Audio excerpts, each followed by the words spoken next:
nous venons devant toi dans la louange et l'adoration. Tu es l'alpha et l'oméga, le commencement et la fin. C'est en toi que nous vivons, que nous nous déplaçons et que nous existons. Nous sommes rassemblés, confiants en ta promesse. Là où 2 ou 3 sont réunis en ton nom, tu es au milieu d'eux. Ainsi, nous t'accueillons et te célébrons. Nous remettons cette célébration entre tes mains, priant pour que tu viennes parmi nous. Aide-nous à nous ouvrir à l'Esprit Saint que tu répands sur nous et que ta présence emplisse ce lieu. Au nom de Jésus, nous prions. Amen. Bienvenue, chers amis, à ce rassemblement de personnes issues de différentes communautés à travers le monde. Nous sommes réunis en ce jour pour élever nos voix, unis dans la prière et l'action. Notre thème, « Venez, je vous donnerai le repos », s'inspire de Matthieu 11, 28. Il s'agit d'une invitation de Jésus à celles et ceux qui sont accablés et chargés. Vous êtes donc invités à venir tels que vous êtes. Apportez tout ce qui pèse sur vous, afin que vous puissiez trouver le repos.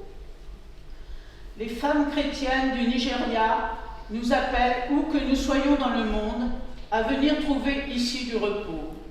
Pendant cette célébration, puissions-nous partager nos fardeaux et trouver une force renouvelée dans notre unité. Que chacune et chacun trouve ici un sentiment d'appartenance uni dans l'amour du Christ.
Tournons nos cœurs et nos esprits vers les paroles de Jésus, telles que nous les lisons dans l'évangile de Matthieu. Recevons ces paroles comme une invitation bienveillante de Dieu.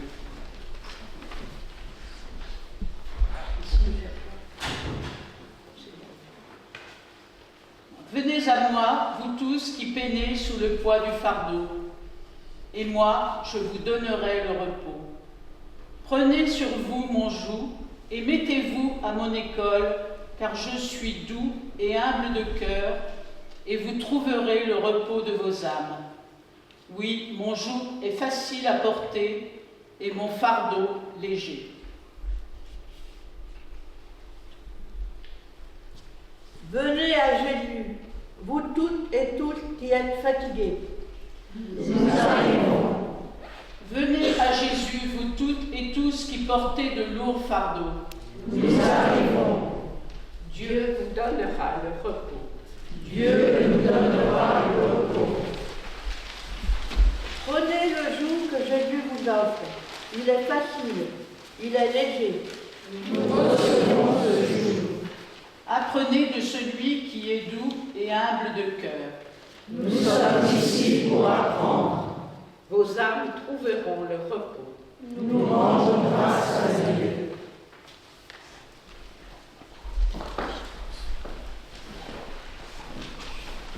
Chers sœurs et frères en Christ, nous venons d'entendre Jésus. C'était avant. Avec c'est la méditation.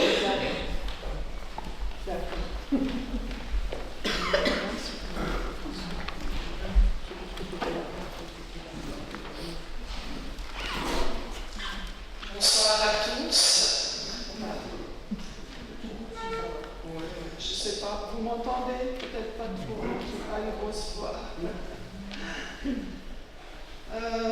Voilà, on m'a demandé d'apporter la méditation ce soir. Je vais essayer de ne pas être trop longue.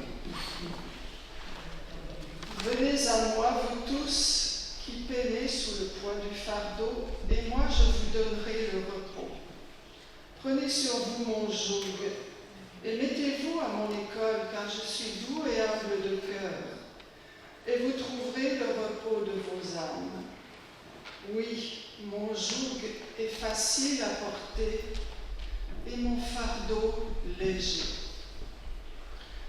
Nos sœurs du Nigeria ont choisi ce texte, certainement parce qu'il leur parle d'une manière tellement concrète. Nous aurons tout à l'heure 3 témoignages bouleversants sur la réalité de leur quotidien. Vous n'êtes pas sans savoir que les chrétiens du nord du pays sont en permanence sous la menace de persécution pour leur foi. L'année dernière, 80% des chrétiens morts pour leur foi étaient du Nigeria. Il y a eu à peu près 4300, je n'ai pas le chiffre exact, de personnes mortes, de chrétiens morts pour leur foi, et près de 3500, 3600 étaient du Nigeria. Donc, je pense que ça donne du relief à cette parole que Jésus nous invite à vivre ce soir. Cet appel de Jésus prend tout son sens, non seulement pour elle, mais aussi pour nous. Les fardeaux chez nous peuvent être dans bien des cas semblables à nos sœurs là-bas. Fardeaux de santé, de difficultés sociales, familiales, professionnelles, psychologiques. Quel que soit le lieu sur cette planète, nous avons tous expérimenté d'une façon ou d'une autre ce que peut être un fardeau. Je voudrais néanmoins souligner le privilège immense que nous avons de vivre dans un pays en paix, avec la liberté de pensée et d'expression, en démocratie et avec un modèle social privilégié. N'oublions jamais d'en être reconnaissants au Seigneur et prions fidèlement pour que cela dure le plus longtemps possible. Jésus nous parle du poids du fardeau. Quel sens pourrait-on donner à ce mot fardeau? On pourrait dire « venez à moi » ceux qui peinent avec effort, ou alors qui sont là et ou qui font un travail épuisant, on peut dire aussi un travail harassant. Oui, Jésus nous invite à aller vers lui pour lui apporter nos fardeaux, les lui donner, les déposer et être à son école pour apprendre comment les gérer et ainsi en être déchargé. Je voulais donner ce soir un exemple vécu. Comme infirmière à domicile, je devais aller chez une dame âgée pour une injection d'insuline matin et soir. J'arrive vers 20h et je trouve cette dame très agitée. Que se passait-il? Elle me répond. famille, j'ai besoin pour demain de mon livret de famille, mais cela fait des années que je n'en ai pas eu besoin et je ne me souviens plus où il se trouve. Elle était vraiment effondrée parce que visiblement, voilà, c'était important pour la vie familiale. Alors, nous avons réfléchi ensemble, mais sans succès. En dernier recours, j'ose vous partager ce que moi je fais dans ces cas-là. Je demande au Seigneur Jésus de me montrer où l'objet se trouve, et s'il est dans la maison, en général, je le retrouve. Peut-être que ça pourrait aussi marcher pour vous. Je la laisse donc le soir avec son désarroi. Le lendemain, j'arrive à 8 heures et je la vois qui m'attend sur le perron, déjà habillée et impatiente de me voir arriver. Que se passe-t-il, Madame X? Viens, je vais te dire. Vous tutoyez. Alors, elle me dit, hier soir, je me suis couchée et dans mon lit, j'ai fait comme tu m'as dit. Alors, j'ai eu la pensée qu'il se trouvait dans un carton au fond d'une armoire à l'étage. J'étais tellement rassurée que je me suis endormie. Et ce matin, je me suis levée à 5 heures. J'ai fait ma toilette et je suis montée à l'étage. Et je n'ai eu qu'à tendre le bras, saisir le carton, et dedans se trouvait mon livret de famille.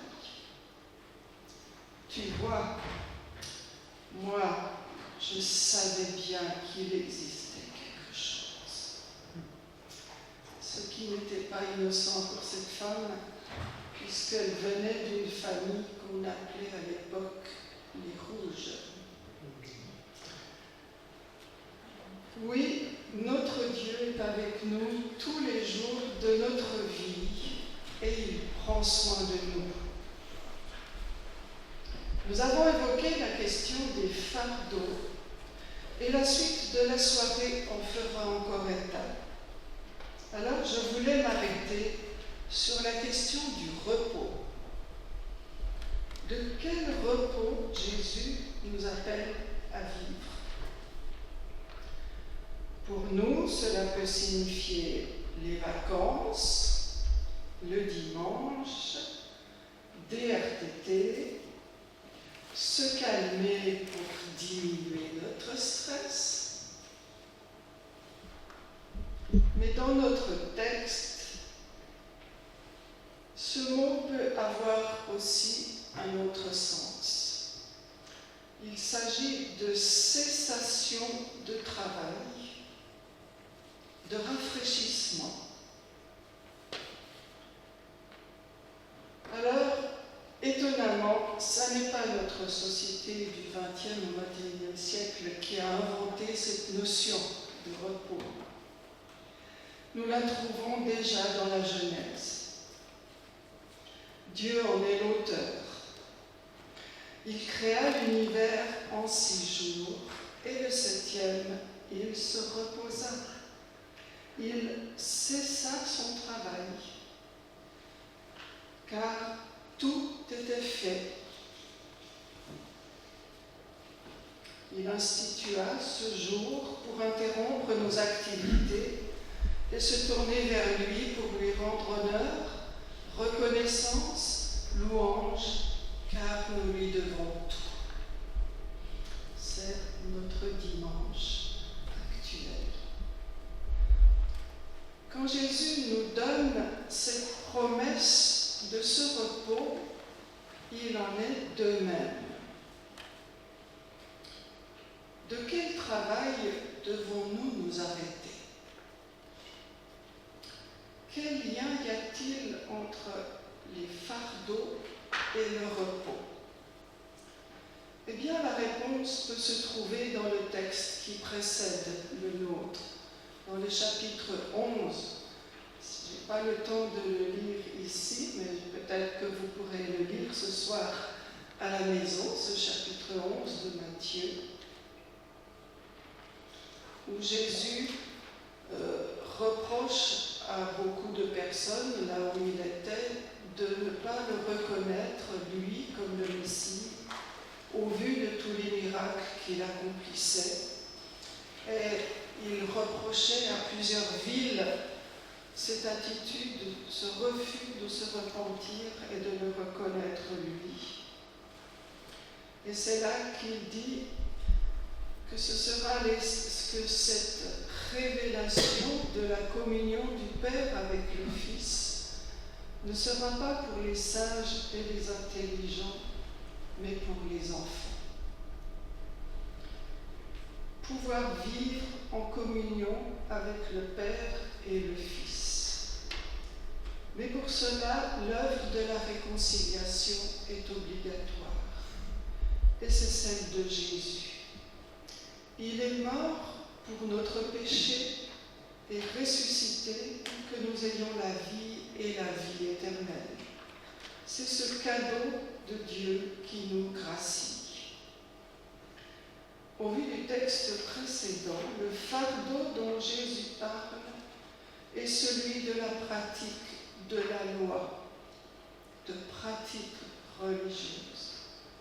C'est un travail épuisant qui nécessite tant d'efforts, qui peut rendre las et qui ne donne jamais l'assurance de plaire à Dieu et d'être sauvé. Donc, qui n'apporte jamais le repos de l'âme. Mais de même que le Père, au 7e jour, s'arrête parce qu'il a tout accompli, Jésus sur la croix nous dit aussi « tout est accompli ». Il a accompli toute la loi. Et en venant à lui et en renonçant à tous nos efforts, notre travail épuisant, et en reconnaissant que seul lui a fait l'œuvre juste, je peux choisir de prendre son joug qui est léger, être à l'école du Saint-Esprit et vivre dans le repos de mon âme. En fait, Jésus a fait cette œuvre et quand nous l'accueillons par la foi, quand nous allions à cette communion, eh bien nous pouvons entrer dans le repos parce que c'est lui qui a fait l'œuvre. Et son œuvre à lui devait être bien plus qu'harassante et fatigante, parce qu'il a donné sa vie pour nous sur la croix. Et ce repos de notre âme, c'est non pas pour ne plus rien faire. On pourrait se dire, je me repose maintenant, je ne fais plus rien. Non, mais c'est renoncer à faire de bonnes œuvres pour gagner mon salut et à la place faire des œuvres bonnes préparées d'avance parce que je suis dans ce repos. Toute la différence, ce n'est plus de faire pour obtenir cette grâce de Dieu, mais parce que je l'ai reçue et que je suis dans le repos. Alors que nous puissions nous aussi entrer dans ce repos et avancer avec les œuvres, non plus pour obtenir, mais parce que je peux recevoir cette vie éternelle que Dieu m'a acquise par son sacrifice à la croix. Amen.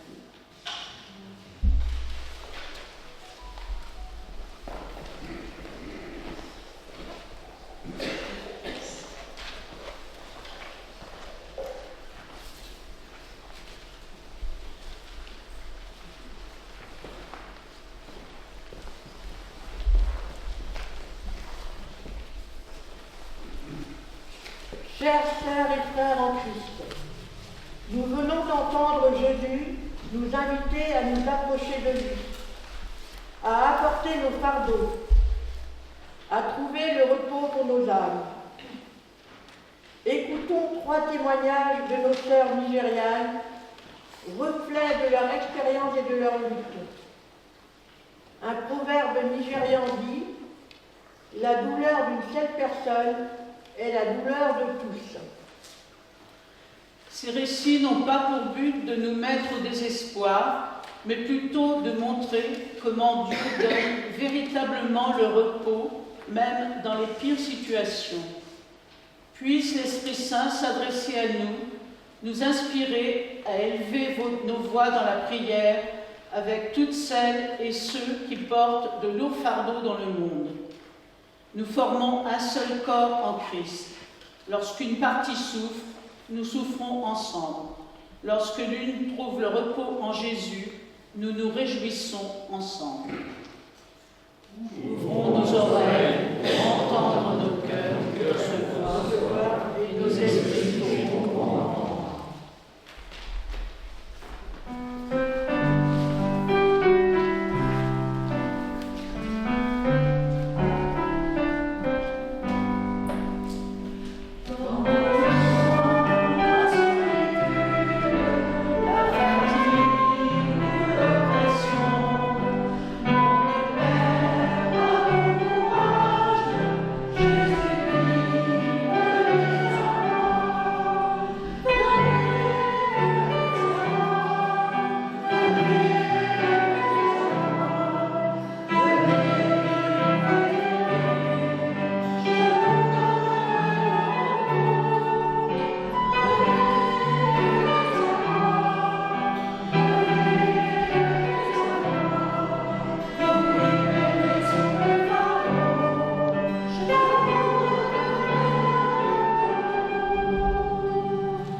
Je vais vous lire le témoignage de Béatrice.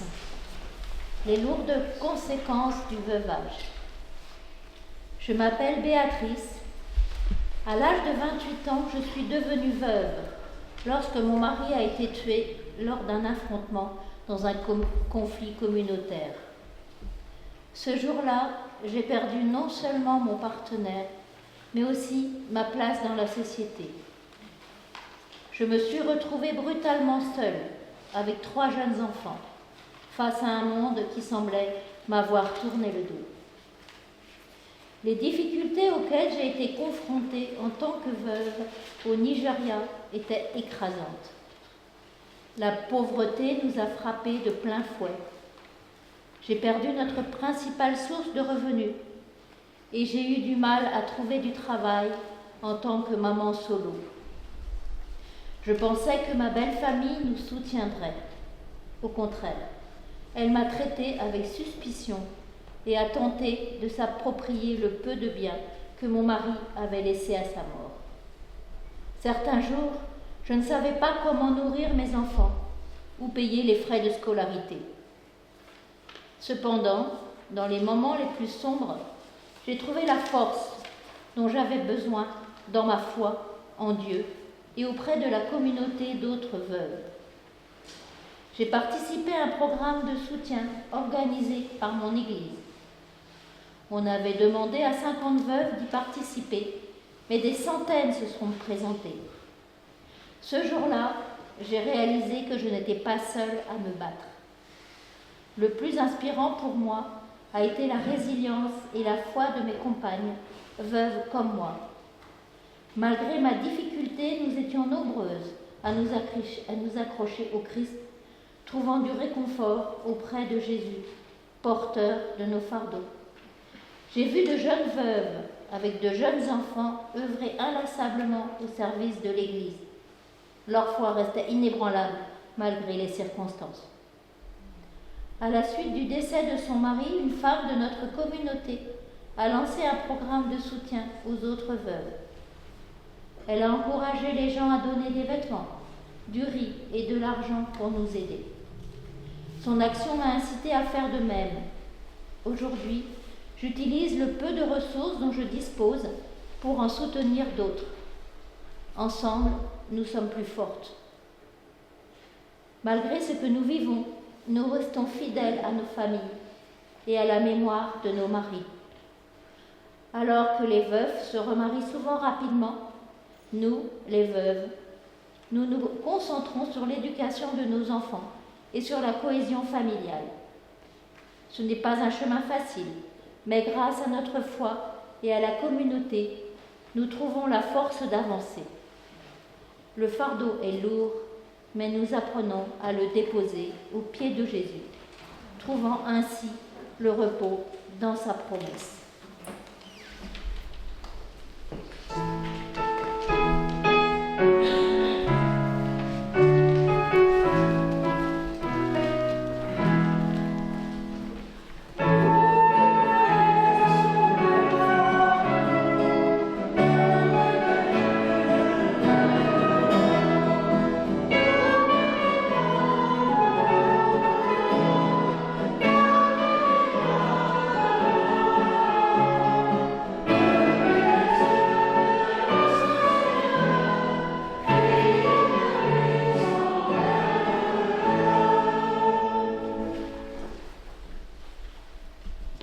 Prions.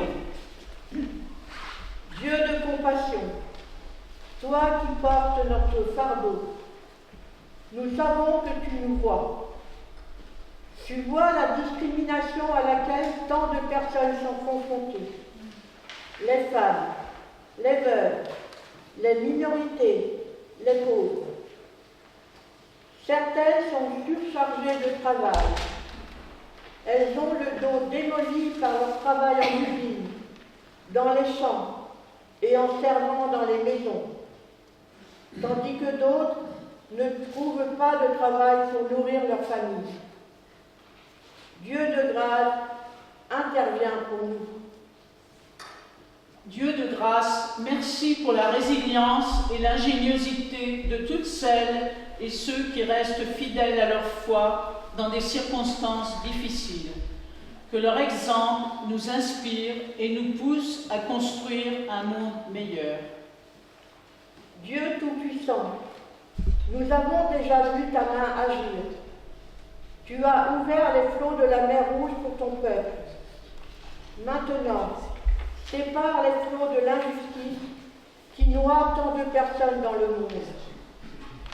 Parle au cœur des dirigeants du monde entier, afin qu'ils gouvernent avec équité et compassion.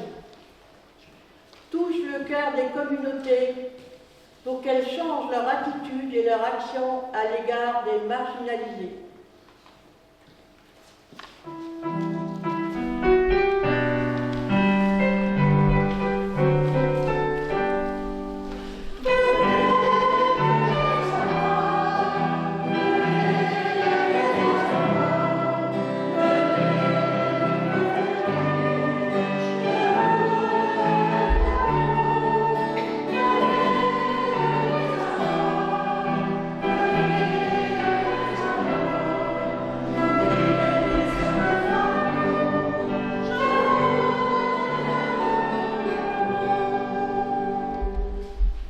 Jésus, toi qui débordes d'amour, tu as accueilli et relevé les opprimés. Fais de même pour celles et ceux qui souffrent aujourd'hui des systèmes oppressifs. Donne-nous la force de continuer à te faire confiance, même lorsque nos fardeaux semblent trop lourds à porter. Esprit Saint, que ta puissance déborde dans nos communautés à travers le monde. Fais que, par toi, à l'image de Béatrice, nous soyons une bénédiction pour les autres. Dieu aimant, merci car tu entends nos cris et tu portes nos fardeaux. Nous avons confiance en ton amour puissant et sans faille, capable de transformer les situations. Amen.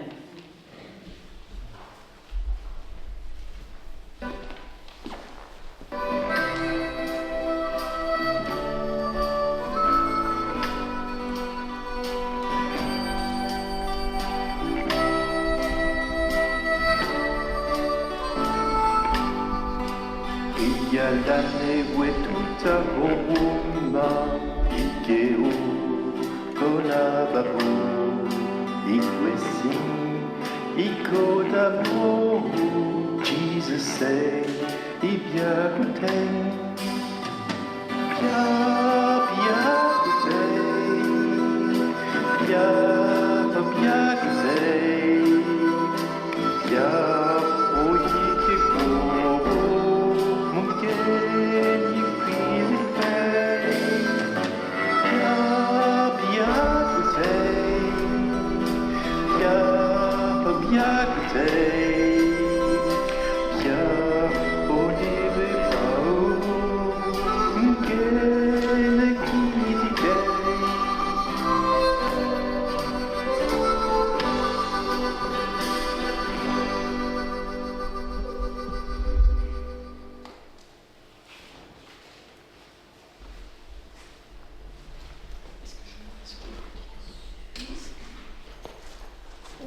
J'espère que vous voulez bien m'excuser, mais je préfère m'asseoir.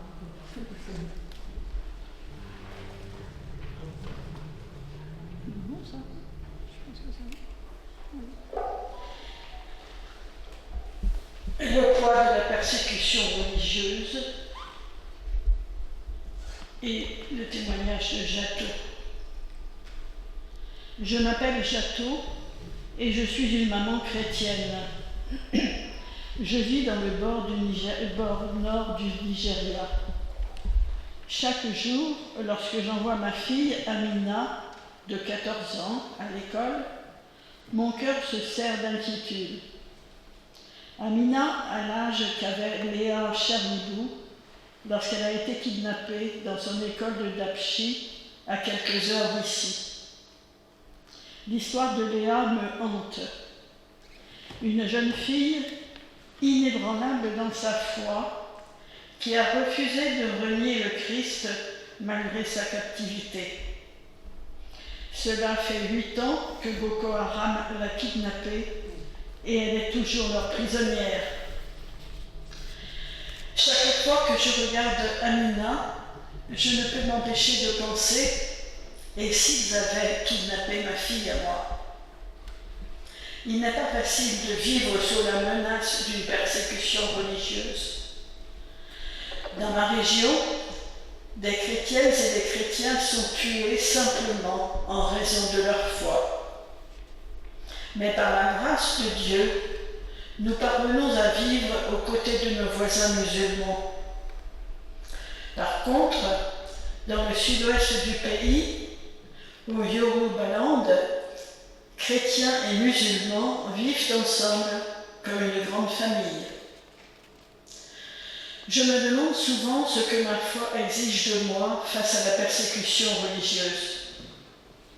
Jésus nous enseigne à aimer nos ennemis, à prier pour celles et ceux qui nous persécutent.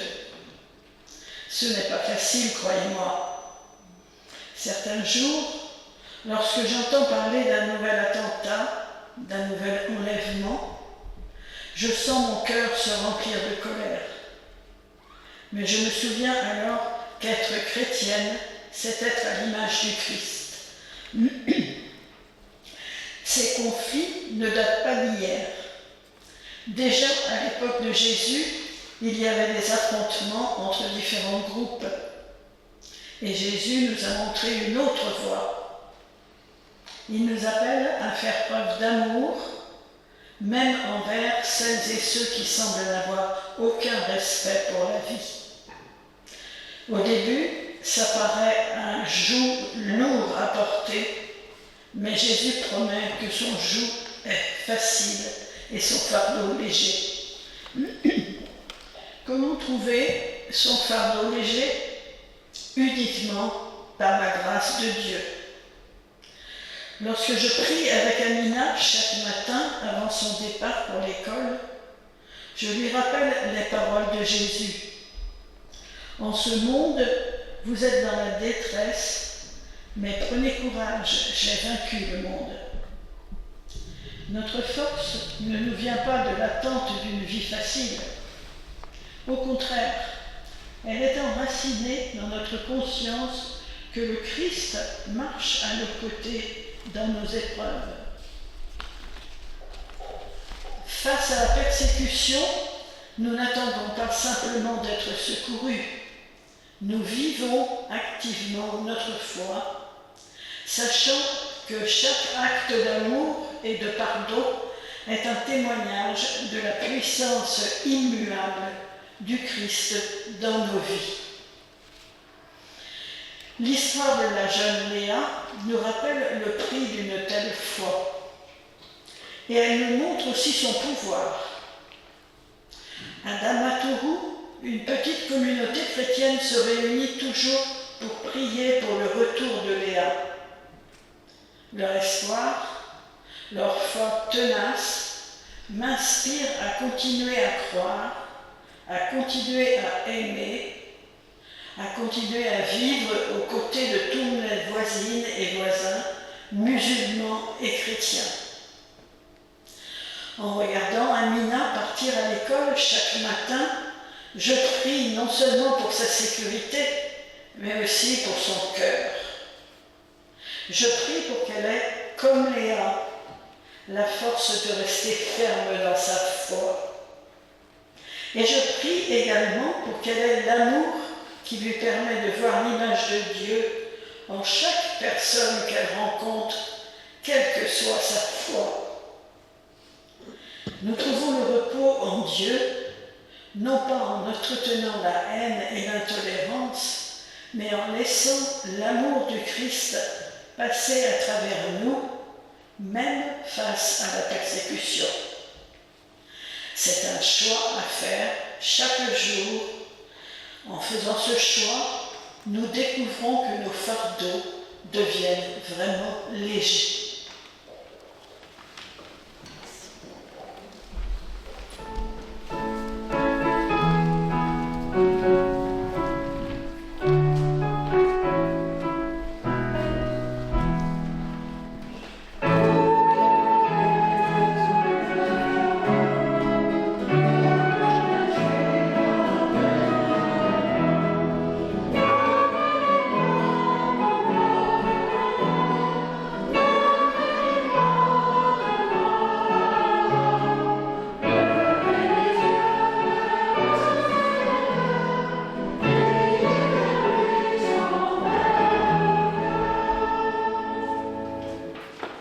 Prions. Dieu des persécutés et protecteur des fidèles, nous venons à toi le cœur gros après avoir entendu l'histoire de Léa et les craintes des mamans qui, comme Jato, envoient chaque jour leur enfant à l'école dans un climat de violence potentielle. Seigneur Jésus, tu as fait face à la persécution et tu as tenu bon dans la foi. Nous te présentons Léa et toutes celles et ceux qui souffrent à cause de leur foi. Accorde-leur la force et le réconfort dans leurs heures les plus sombres et inspire-nous à rester forts face à l'adversité.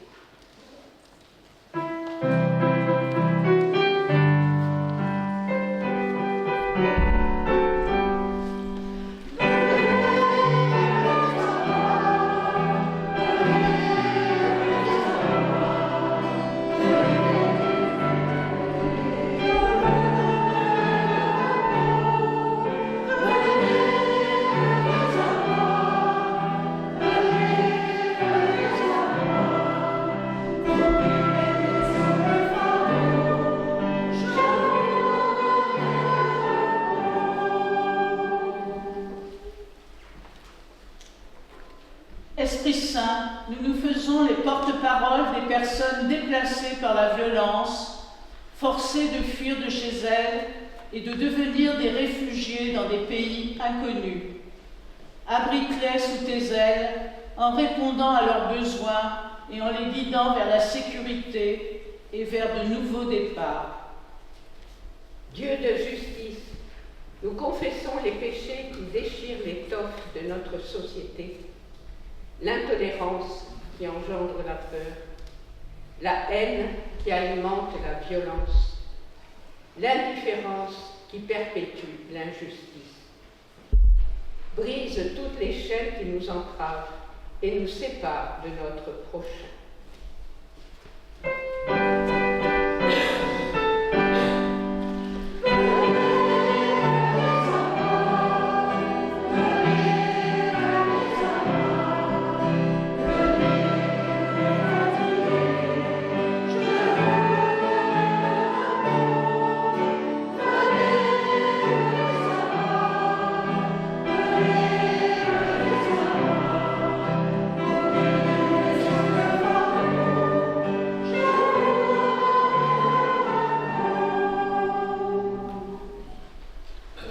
Nous nous élevons contre l'extrémisme qui répand la peur et la violence, touche le cœur des personnes impliquées, montre-leur la valeur d'une vie humaine et le chemin vers la paix, réconforte celles qui, comme Jato, vivent dans la peur de perdre des êtres chers, transforme le cœur des responsables de ces actes et guide-les vers la réconciliation.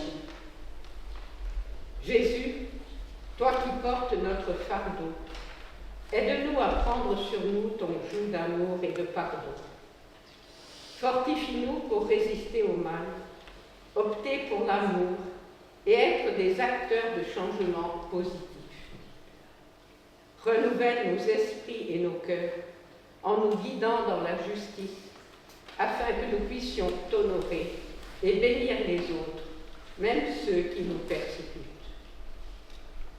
Nous avons confiance en ton amour sans faille et en ton pouvoir de transformer les conflits et la haine.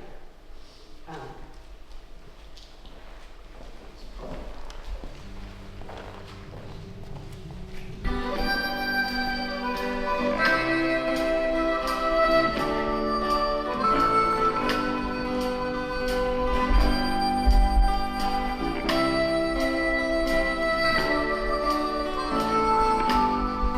Are you down and feeling lonely? Are you worried and oppressed? You don't have to be discouraged. Jesus says, come on to me. Come on to me. Come on to me. Come, you who are worried, and I will give you rest. Come on to me. Come on to me. Come, you who are burdened, and I will give you rest.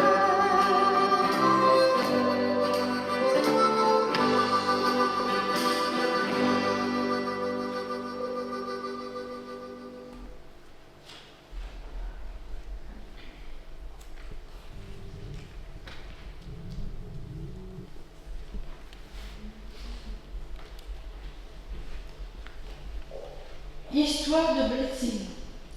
Les fardeaux de la pauvreté et du désespoir. Je m'appelle Blessing, ce qui veut dire bénédiction en français. J'ai vécu à Lagos toute ma vie. J'ai vu le Nigeria se transformer au fil des années, mais pas comme nous l'avions espéré.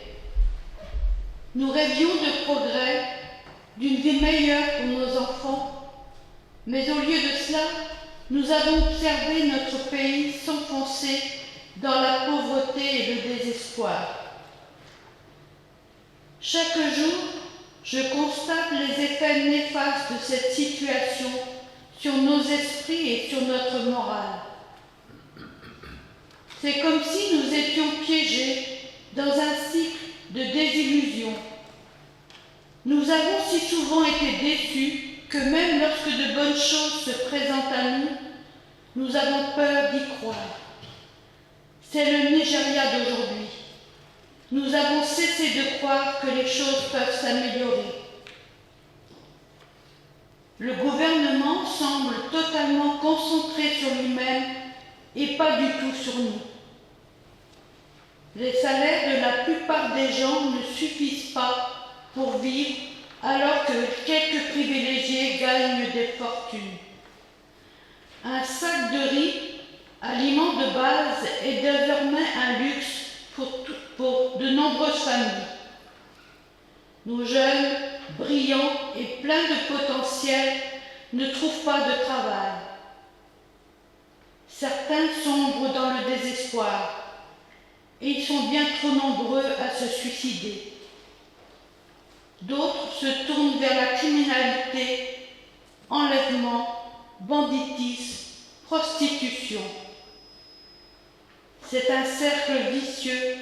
La pauvreté touche notre santé mentale et une mauvaise santé mentale fait qu'il est difficile d'échapper à la pauvreté. Nous sommes une nation riche de nombreuses ressources, mais pauvre en gouvernance et en espoir. Cependant, je vois des lueurs briller. Je pense à ma voisine Grace. Elle a perdu son emploi et son mari la même année. Elle avait toutes les raisons de baisser les bras. Mais au lieu de cela, elle a créé une petite entreprise qui vend du savon artisanal. Ce n'est pas grand-chose, mais elle peut nourrir ses enfants et les envoyer à l'école. Grace me dit souvent, Blessing, certes, nous faisons face, mais surtout, nous vivons par la foi. Ces paroles me rappellent la Bible. Ceux qui sont abattus seront relevés. Alors, nous continuons d'avancer, de croire qu'un jour la tempête passera. Nous continuons de croire que Dieu nous ouvrira une autre porte. Nous continuons à rêver et à travailler pour un avenir meilleur. C'est difficile, mais nous nous accrochons à notre foi. Elle nous pousse vers la lumière qui brille au bout du tunnel. C'est mon témoignage. La preuve de la fidélité de Dieu nous apparaît même dans nos luttes. Nous sommes peut-être accablés, mais nous ne sommes pas brisés. Nous continuons de travailler, d'espérer, de prier pour le Nigeria, parce que nous sommes convaincus qu'il peut devenir une réalité. Ce beau Nigeria que nous savons possible.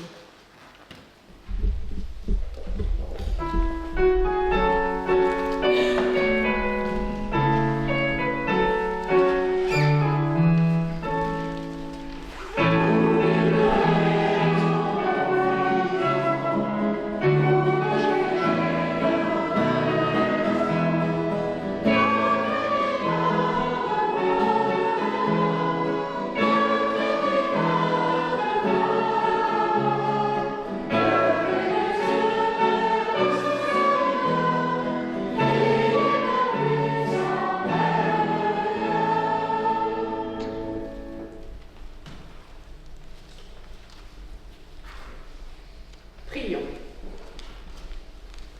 Dieu saint, donneur de vie et soutien de toutes et tous, nous te rendons grâce et nous te louons pour la ténacité de Blessing et pour celles et ceux qui avancent malgré les pires difficultés.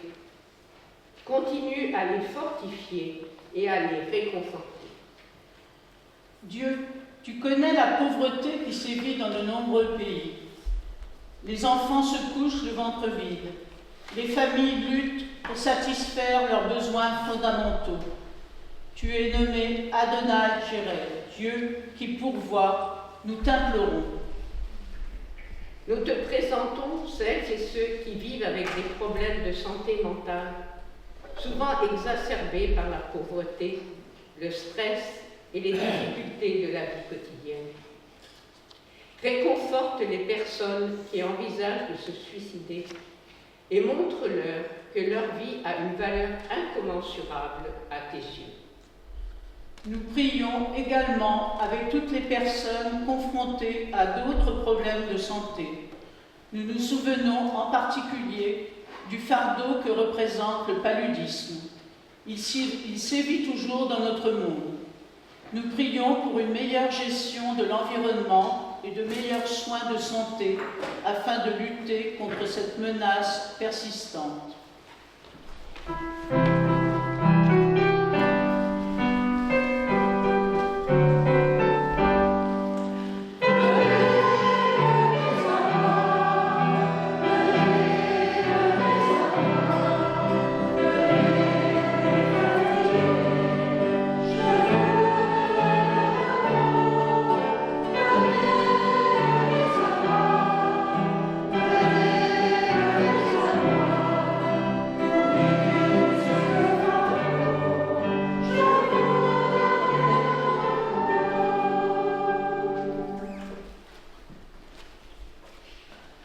Seigneur, nous pensons à celles et ceux qui sont confrontés au fardeau du vieillissement dans nos sociétés mal équipées pour prendre soin de leurs aînés. Nous demandons ton aide et des solutions innovantes afin que soient respectés et honorés la sagesse et les besoins des générations plus âgées. Nous prions pour les familles et pour les communautés qui luttent contre les pressions. Lorsqu'il devient difficile de soutenir notre prochain à cause de notre propre stress et des épreuves que nous vivons, rappelle-nous ta patience infinie et ton amour absolu. Aide-nous à répandre cette même grâce autour de nous. Jésus, tu nous as appelés à venir avec tous les fardeaux qui nous accablent. Nous voici. Rends nos fardeaux plus légers et aide-nous à te confier nos soucis. Esprit Saint, sois notre consolateur dans les moments de détresse. Lorsque nous ne voyons plus le chemin à suivre, sois notre guide. Accorde-nous la foi nécessaire pour continuer d'avancer, même lorsque le chemin semble impossible. Aide-nous à être une lumière pour les autres, en partageant l'espérance et en tendant une main secourable chaque fois que possible. Nous avons confiance en ton amour inébranlable et en ta promesse que jamais tu ne nous quitteras, que jamais tu ne nous abandonneras.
Au cours de cette célébration, nous avons appris quelles étaient les charges portées par nos sœurs au Nigeria et à travers le monde. Nous avons prié ensemble en présentant cette préoccupation à Dieu, lui qui porte nos fardeaux. Nous arrivons maintenant au moment où il est temps d'agir dans la prière. La devise de la Journée mondiale de prière, s'informer, prier, agir, nous rappelle que nos prières doivent nous conduire à agir pour la transformation du monde. Répondons ensemble à cet appel en proclamant notre engagement à être les mains et les pieds du Christ, dans un monde qui aspire à l'espérance et au repos. Où trouvons-nous notre espérance dans ce monde accablé? En Christ qui porte nos fardeaux. Comment réagissons-nous face à des situations désespérantes? Nous restons résilients, convaincus que la tempête passera. Où plaçons-nous notre confiance en ces temps incertains? En Dieu qui nous donne la vie et qui nous garde en vie. Que devons-nous faire quand les personnes qui nous entourent sont fatiguées et chargées? Porter le fardeau les uns des autres, comme le Christ porte les nôtres. Alors que nous nous mettons en marche, quel est notre appel à l'action?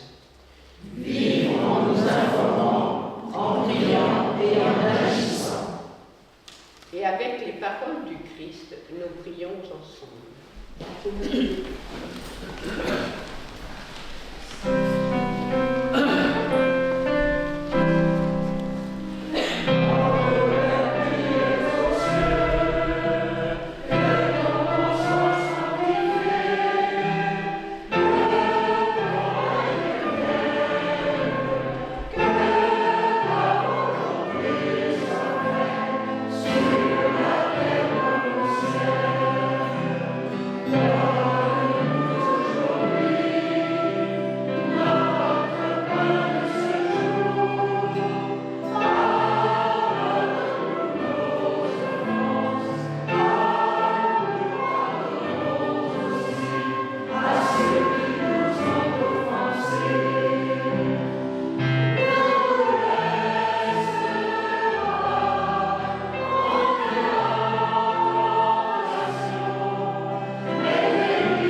avec la force du Christ.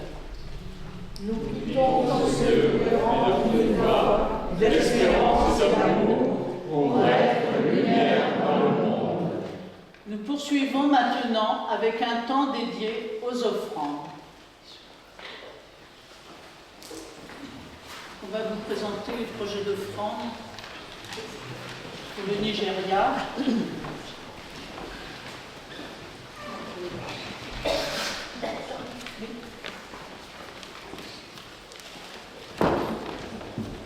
Le montant de l'offrande pour 2025 s'est élevé à 67 220 €. Nous avons pu honorer tous nos engagements, et même au-delà. Un grand merci à toutes et tous pour votre très grande générosité. Voici maintenant les projets que nous soutenons cette année. Mission 21. Hygiène menstruelle, formation et fabrication de protections réutilisables. Atelier pour les femmes et les jeunes filles, autant chrétiennes que musulmanes. Elles travaillent ensemble, ce qui permet de lutter contre les préjugés, de promouvoir la compréhension interreligieuse et de contribuer à la promotion de la paix entre les religions. Création d'un terrain de jeu. Mettre en place une aire de jeu dans l'école au sein du siège. L'école compte 500 élèves de la maternelle au 2e cycle du secondaire. Cette aire de jeu profitera à tous les enfants, aux parents, aux enseignants et parfois aux familles du quartier.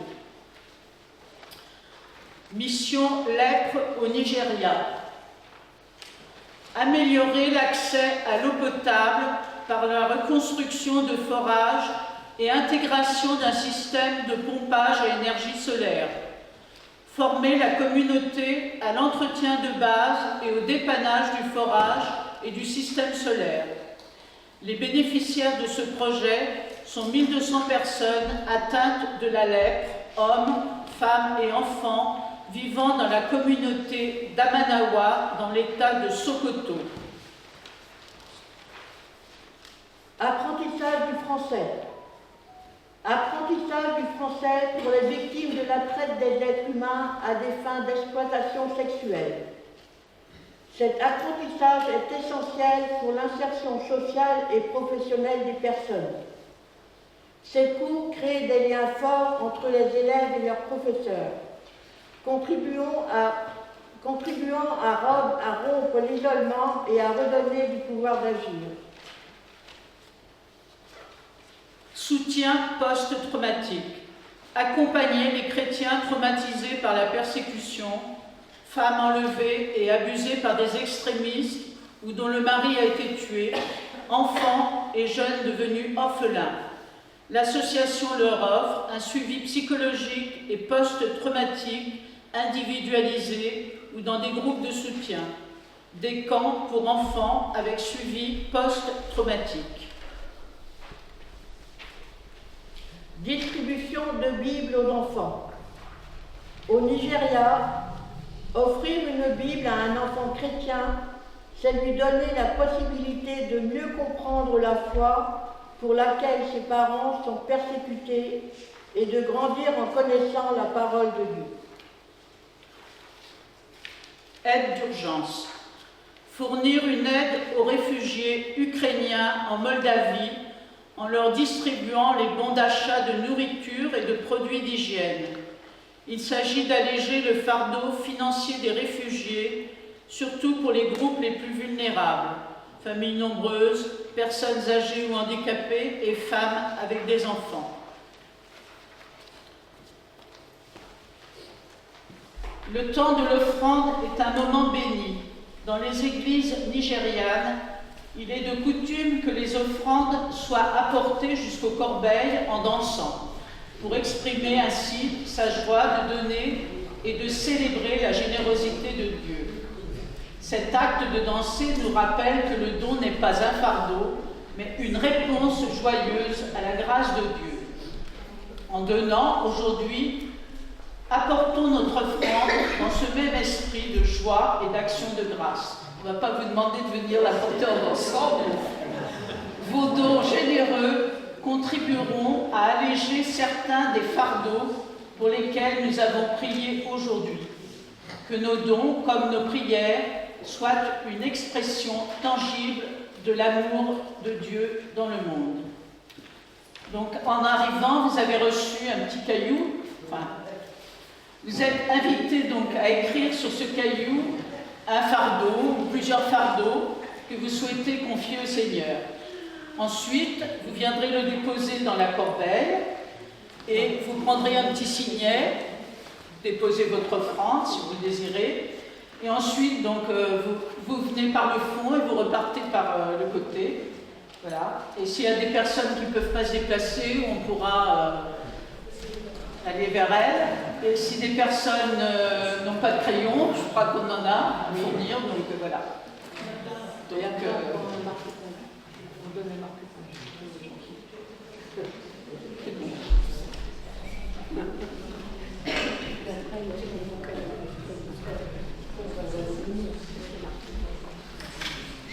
vous pouvez commencer à vous avancer par le fond. par le fond. Ah oui, il faut qu'ils écrivent. Ah oui, bah prenez le temps d'écrire. Prenez le temps d'écrire.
Nous nous souvenons du soin attentif que Dieu apporte à chacune et à chacun d'entre nous. Tout comme Dieu veille sur la plus petite de ses créatures, Dieu voit nos fardeaux. À travers les témoignages que nous avons entendus, nous avons vu comment Dieu agit dans nos vies. Nous offrons force et espérance, même dans les moments les plus difficiles. Alors que nous quittons ce lieu pour rejoindre le monde, Dieu nous invite à œuvrer à ses côtés et à soulever les fardeaux pour les autres. Il nous appelle à l'action dans la prière. Faisons équipe avec Dieu pour apporter le réconfort et la justice à notre monde. Nous sommes le corps du Christ et ainsi nous sommes dynamisés par la promesse de Jésus. Il nous dit « Venez à moi, vous toutes et tous qui peinez sous le poids du fardeau, et moi, je vous donnerai le repos. » Allons dans la paix que nous procure cette assurance.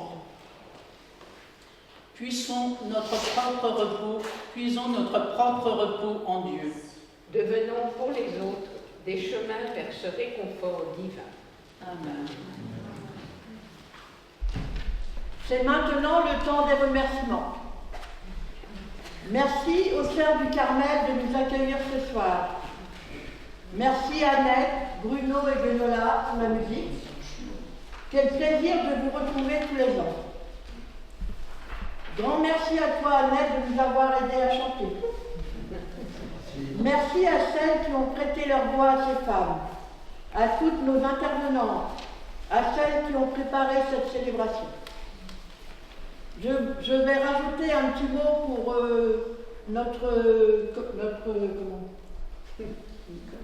pour Nicole qui était avec nous pendant tout le temps de la préparation et qui ce soir a eu un accident et qui a dû nous quitter pour aller à l'hôpital se faire soigner. Donc merci à Nicole. Merci à Pascal aussi qui a youtubé la messe, donc ce sera en ligne demain. demain matin. Merci Pascal. Alors, je suis pas trop facile. Alors, et merci bien sûr à tous qui êtes venus partager ce temps de prière. Avant de nous séparer, nous vous invitons bien sûr autour du verre de l'amitié. Là-bas. Par là. Et on reprend notre chant, le chant qui est notre chant phare de PMP. Et on est prêt à chanter. On y va.